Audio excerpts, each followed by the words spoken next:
Hello and good afternoon out there. Welcome. Okay, what it's a bit sunny. Well, it was sun. And then next minute it's kind of like really dull here in the southwest of England. Good afternoon, everybody. If you're listening in the if you're not, um, why aren't you? And it's on crosswordspodcast.uk. Got Diana here. I tell you what, I always, for anxiety coaches like yourself, are always happy. We've learned a couple of tricks along the way, I think. Right, okay. So why I kind of like wanted to kind of like talk to you about it is because anxiety is really, really a big issue at the moment because of the COVID, because of different other issues, and hopefully we're going to get rid of the COVID. Well, it's still going to be there for the rest of our lives, but we are suffering so much. How can we kind of like get back to normality and get this anxiety away from us? That's a good question. Yeah, I think COVID kind of brought anxiety front and center. Anxiety has always been an issue for many people, even young children. But I think COVID was something that just kind of made everything, again, front and center for young children to older adults. So one of the things that I try to teach my clients is really just learning how to be present, like in the very present moment. So what's happening with you right now? Where are you right now? What are you feeling right now? And then just learning how to calm your fears. And some of the fears are what we're seeing a lot of now is social anxiety that's coming through with COVID and everything else. People going back out into society, going back into the workforce, going back into schools. So really just kind of learning how to identifying what your fears are and learning how to protect yourself energetically also, aside from just the mental reconditioning that has to take place. So I really try to teach my clients again emotional check-ins. Do that a couple of times during the day. Where am I feeling this? What am I feeling? Am I safe? And then just really identifying that particular fear. What are the signs of anxiety, do you think? What are the? I'm sorry. What are the signs of anxiety? How So do we know that we got anxiety?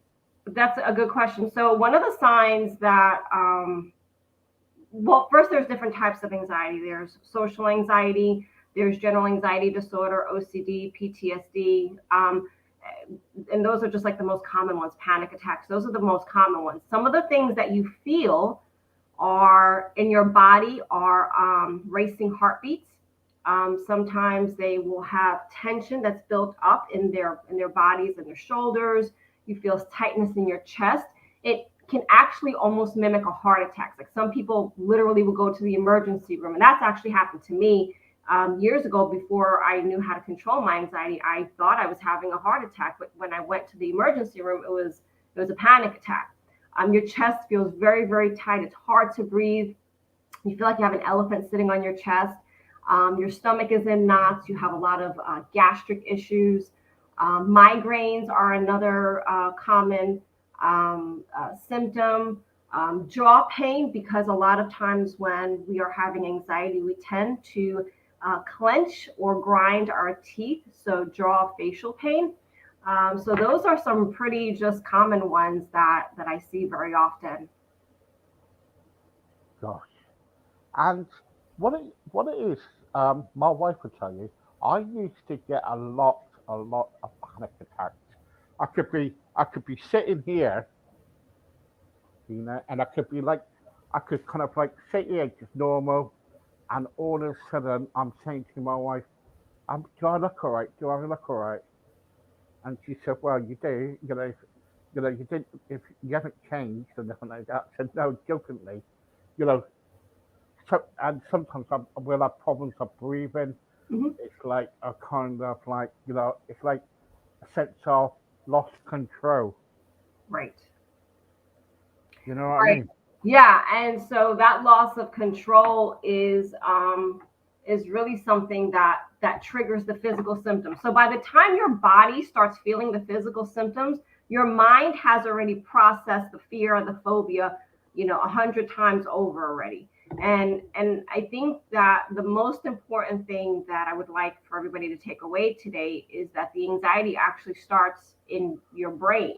And what anxiety is an experience that happened, that you witnessed or you personally were in, that's stored in your brain along with an emotion. And so what happens is that your mind on an unconscious level is always running that program in the background to make sure that it doesn't happen to you again, to basically protect you. So I know I hear a lot of people saying, well, my mind hates me because I'm always running, having these racing thoughts. It's not so much that your mind hates you, it's that your mind is actually trying to protect you from the thing that caused that fear in the beginning.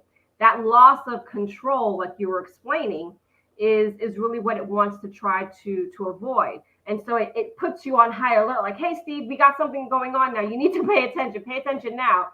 And so by the time you feel it in your body, your mind has already processed it. Yeah, yeah.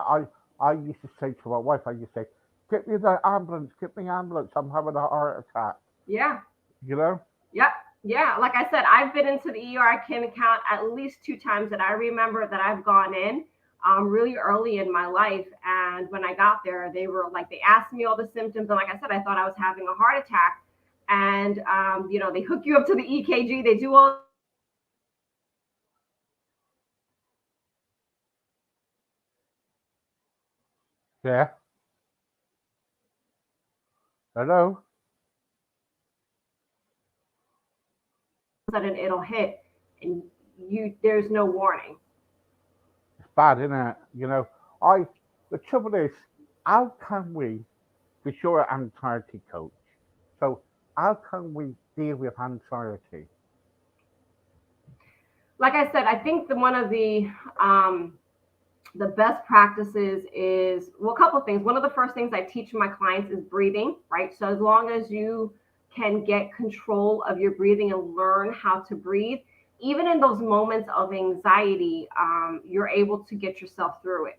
The emotional check-ins, like I said, just making sure that, throughout the day, and that helps to kind of prevent. So that helps with those times of the anxiety just kicked in and I'm having a full blown panic attack or an anxiety attack. So it really helps with that because when you're doing those emotional check ins, you're literally going into your body and checking in where you're having those emotions, why you're having those emotions, and giving yourself an opportunity to release them by that breathing. And the breathing is really just the most effective way of getting your anxiety in control. There's a lot of other things like mental grounding and journaling, etc. But the breathing is really, really helpful. And there's a really simple exercise. You breathe in for 5 seconds through your nose, you hold for 5 seconds, and then you release out of your mouth for 5 seconds. And there's different variations that you can see anywhere. But the reason that that's effective is because it does three things. First, on a mental level, it takes away the attention from the thing that was making you anxious. So now you're giving your mind a job, right? So now your mind is like, okay, well, he wants me to breathe, he wants me to count, he wants me to do it through the nose. So now you're giving your mind an exercise, a job. So on a mental level, it's taking that distraction away. On a physical level, as you're doing this breathing and you repeat it 3, 4 times, your body starts to naturally decompress. So you actually start to relax your body. That's a very, very natural and effective way of relaxing your body. And then on an emotional level, you start feeling calmer, you start feeling more in control because now you have control of your breathing and your body and your mind. And really, like you were saying earlier, one of the things that anxiety is that it's a loss of control. You don't feel like you're in control of your situation, your environment, your body, your breathing. So as long as you can get control of your breathing, then it's super, super effective. Um, Another thing that we do, just real quick, is a moment of gratitude. And the reason that that's effective is because, again, you can't be in a state of anxiety and be in a state of gratitude or love at the same time. So if you the next time you're in that situation, Steve, I just kind of invite you to think of a moment in your life that you felt unconditionally loved or so grateful, right? Just amazingly grateful. But that moment, I want you to go ahead and relive it, right? So, where were you? What were you wearing? Who are the people involved? Right? Were you eating anything? What was the weather like? What was the temperature in the room like? What were the scents, the smells, the olfactory that was important? What was the taste of any foods or any drinks that you had? The reason that you're doing this is because on a mental level, again, we're working with the mind. The mind is very sensory based, right? So you're literally taking all of those moments and you're now pulling out all of the senses that we're experiencing in that moment. The unconscious mind doesn't know the difference between you being back, like at that dinner party or at that wedding or something, and you just being in that 3D world, just trying to relive a memory. It doesn't know the difference. So what is happening is that you will actually start repeating those feelings that you had at that moment. And so that literally will take you out of that moment of anxiety into that full on moment of gratitude. And then, pair that up with some breathing. It's a lot more control that you'll have. Brilliant, very good, thank you. And the panic attacks and everything. And the trouble is, sometimes when we kind of like have panic attacks or when we have kind of like anxiety, things like that, does that- do we need to kind of like not worry much because we do worry nearly every day, don't we? Yeah. Yeah. I think that I try to stay away from being overly positive, right? I think that for me and what I've seen that's most effective is just honoring that feeling, right? So if you're in a panic attack, that's why I said it's important to go in and say, okay, well, this is what I'm feeling.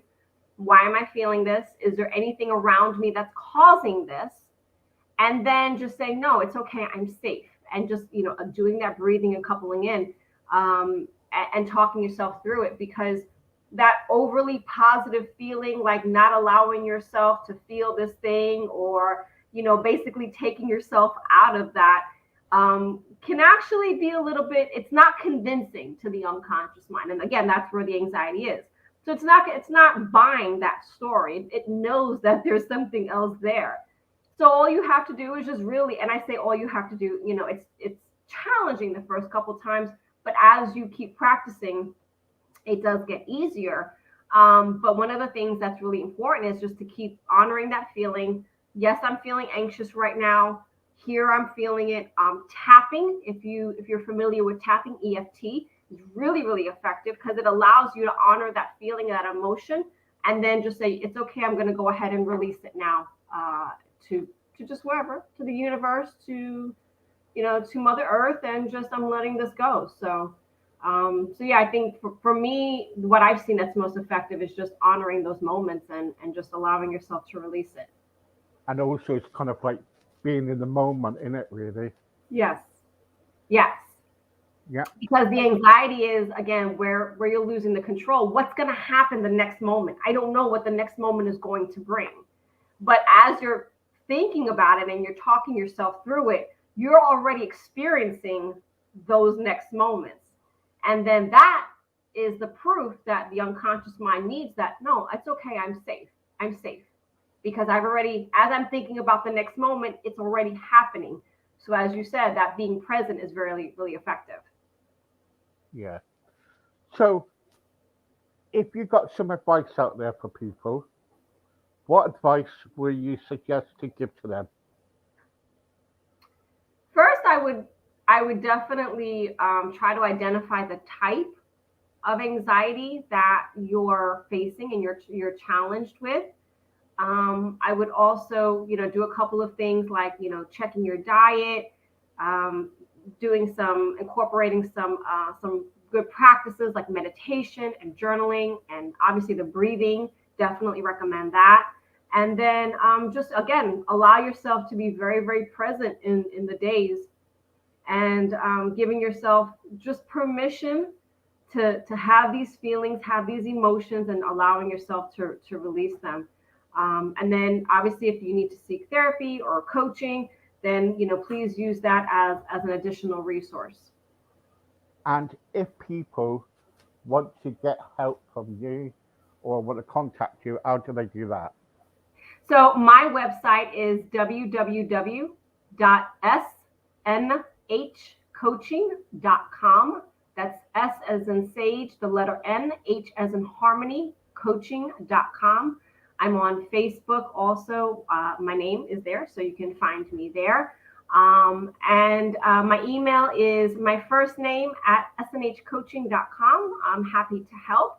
And you can actually on my website see the different programs that we offer. We offer group and one-on-one personalized coaching. My coaching is through Zoom. So I have clients literally throughout the world because we do the calls through Zoom, and they're recorded and sent to the clients afterwards. So those Brilliant. are some ways to get to me. Yeah. Thank you so much, Dina, and thank you so much for coming back here. So, if don't forget, guys, contact you if you need some help because sometimes we all do suffer with panic attacks, anxiety, depression. It could be, and we want to be happy, even though that we're going through some bad times, right? Just Yes, absolutely. we need to be happy. Absolutely. Keep smiling, and speak to you soon. Thank you Thank so you. much. Thank you for your time. Thank you. Thank you for having me.